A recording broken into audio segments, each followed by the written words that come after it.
I have been fascinated by werewolves since I was 9 years old. I remember sneaking downstairs one night when my parents thought that I was asleep, and there on the television was an American Werewolf in London. That transformation scene in the flat, you know, the one, it absolutely terrified me and captivated me in equal measure. The practical effects, the agonizing metamorphosis, the sheer visceral horror of it all.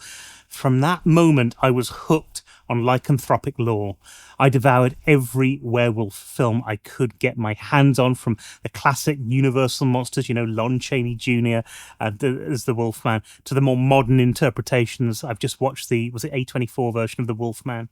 So when Doctor Who decided to tackle the werewolf myth in 2006 with Tooth and Claw, I was immediately intrigued. Could the show that had given us Daleks and Cybermen suddenly reinvent one of cinema's most enduring monsters? Could Russell T Davies find a fresh angle on a creature that had been done quite literally to death in countless horror films? And more importantly, could they make it work with a family-friendly Saturday evening television programme?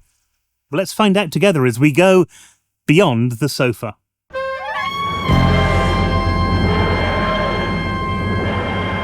Before we do dive into the Scottish Highlands of 1879, I should mention that this review will contain some spoilers for Tooth and Claw, and if you hadn't seen it, where have you been?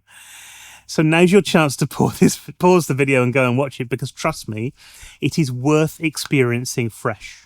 For everyone else, let's talk about what might just be one of the finest celebrity historical episodes that Doctor Who has ever produced, at least in the New Who era alone. Tooth and Claw aired on April the 22nd, 2006. This is Russell T Davies' writing at the height of his powers, fresh off the success of the series' new revival. He's clearly relishing the opportunity to blend historical drama with science fiction horror. And what I find particularly clever about this approach is how he takes the werewolf myth, something that I think we know inside out, and it gives it a distinctly Doctor Who twist. Supernatural lycanthropy is transformed into alien parasitism. The Lupin waveform hammer, whatever it is. It's, you know, it's not cursed by the full moon, but it's powered by it. It's a brilliant piece of science fiction writing that respects the source material whilst making it entirely its own. The script structure is exemplary. Davies gives us a compelling cold open, and then, you know, we'll talk about the monks a bit later, but then smoothly transitions into what appears to be a standard historical before pulling the rug out from under us. The pacing is relentless once the werewolf is unleashed, but it never feels rushed or chaotic. Every beat serves the story. Every character moment feels earned. Speaking of characters, let's talk about Queen Victoria. Pauline Collins' performance is absolutely magnificent. She brings such gravitas and wit to the role, capturing both the stern monarch of the historical record and the vulnerable woman who is still mourning her beloved Albert. Collins had actually appeared in Doctor Who before, back in 1967 in The Faceless Ones, and had actually been offered a companion role at the time.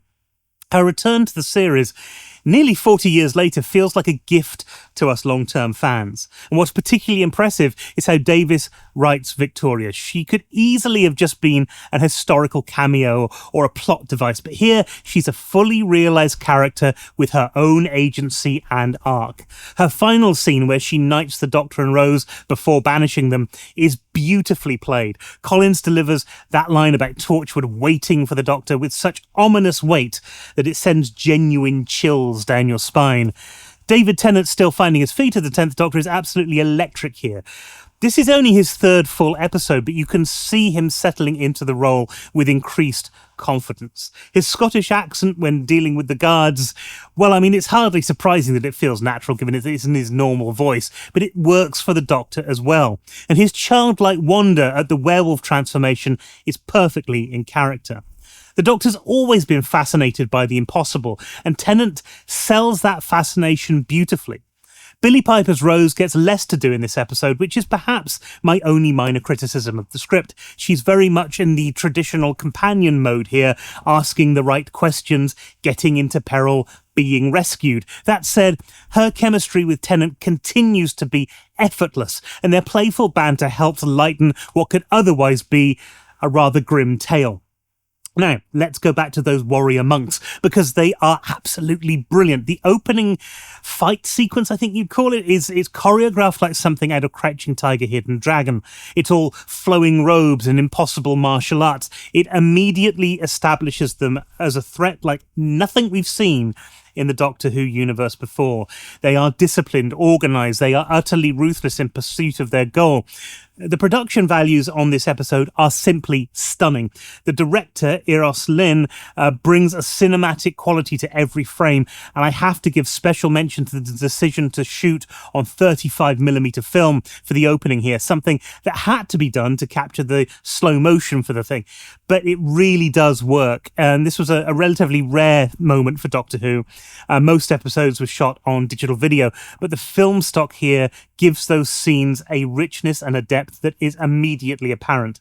The director of photography, Rory Taylor, making his debut on the series, creates a visual palette that is warm and inviting in the domestic scenes, but becomes increasingly cold and threatening as the werewolf hunt begins. The location work is exceptional.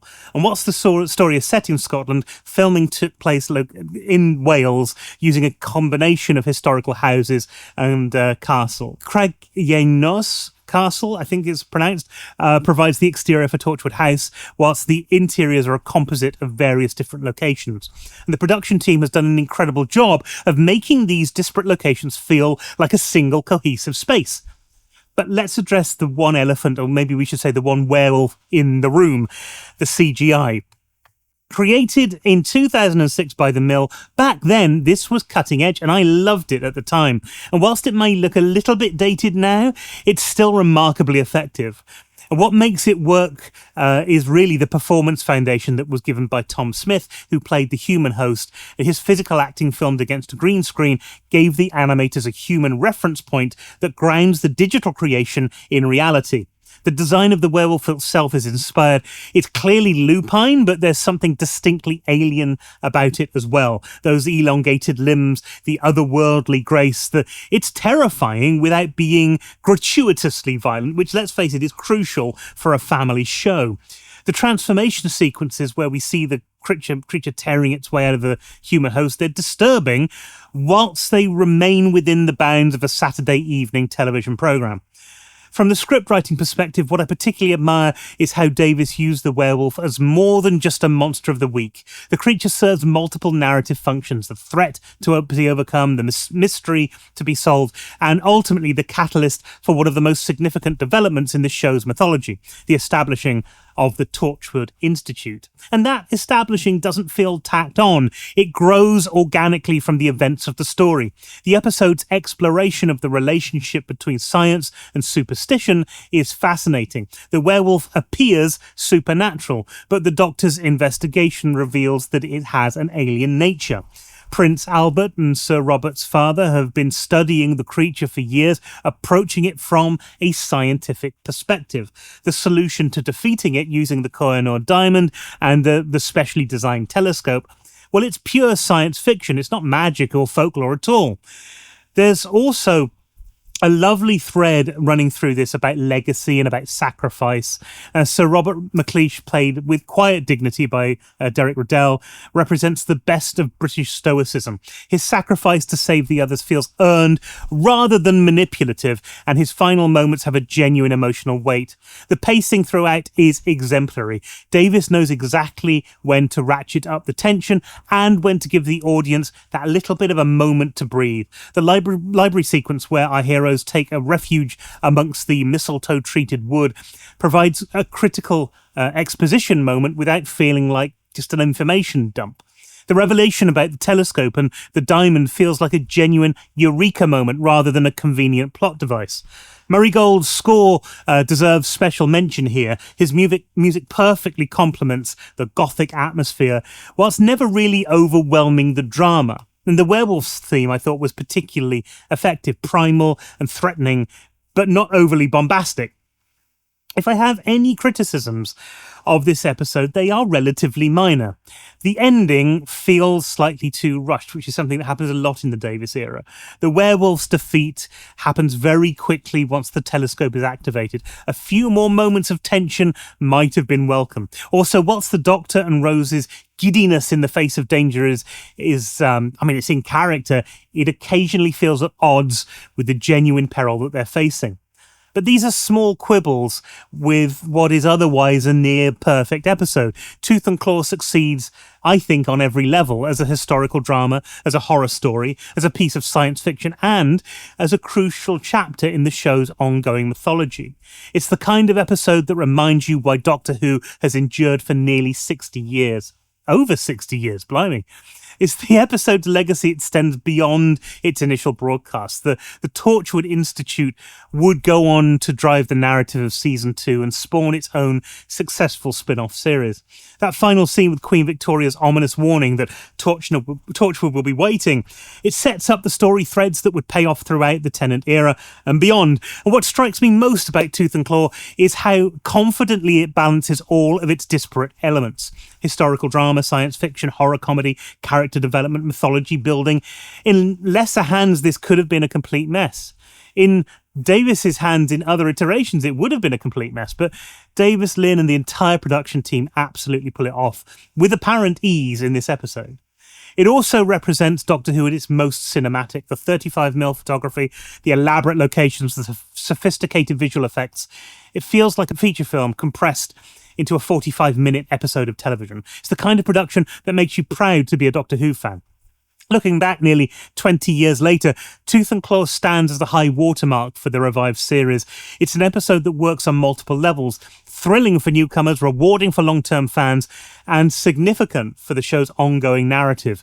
It's a Doctor Who firing on all cylinders, delivering exactly the kind of intelligent, exciting, emotionally resonant television that the series does better than anybody else. And yet, to many, Tooth and Claw is something of a throwaway episode.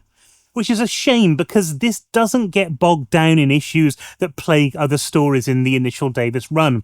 It's a single concept, well explored, not overly burdened by multiple plot devices and themes. So there you have it, Tooth and Claw, a masterclass in how to reinvent a classic monster for a new generation while staying true to everything that makes Doctor Who special. It's an episode that reminds us why we fell in love with this mad, wonderful show in the first place. And if you enjoyed this review, then please give it a like and let me know what you think about the episode in the comments below. Did the werewolf work for you? What did you make of Queen Victoria's final warning? When did you come to this? Did you watch it on broadcast? Have you seen it subsequently? Anyway, let me know. Until next time, keep watching the skies, keep questioning reality, and remember, there's always more to discover when you venture beyond the ordinary and join me beyond the sofa.